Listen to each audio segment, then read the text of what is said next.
নমস্কার বন্ধুরা, আশা করি আপনারা ভালো আছেন এবং সুস্থ আছেন। আমি আজকে মাছের তেলের বড়া করে দেখাবো। এই যে একটা পেঁয়াজ নিয়েছি, পোস্ত বেটে দিব কয়েকটা কাঁচা লঙ্কার সাথে। আপনারা শুরু থেকে শেষ পর্যন্ত আমার সাথে থাকবেন। দেখুন, মাছের তেলে এক এক করে সব দিয়ে দিচ্ছি। একটু বেসন দিলাম অল্প করে, একটু আটা দিলাম, অল্প আটা দিলাম, একটু পেঁয়াজ দিলাম,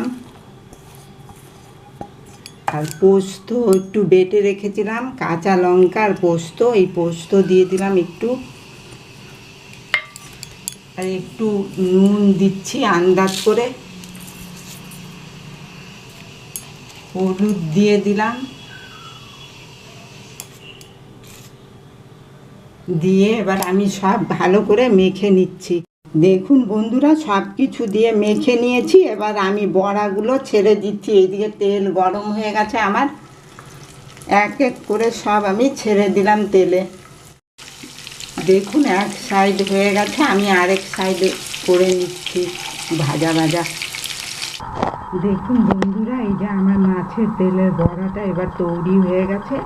আপনারা এমনি করেই বানিয়ে খাবেন, একটু পোস্ত বেটে দেবেন, এর মধ্যে দেখবেন আরও স্বাদ বেড়ে যায় এই পোস্ত দিলে। আপনাদের যদি এই রেসিপিটা পছন্দ হয়ে থাকে তাহলে লাইক করবেন, শেয়ার করবেন, কমেন্ট করবেন, আর প্লিজ সাবস্ক্রাইব করবেন আমার এই চ্যানেলটাকে। ধন্যবাদ।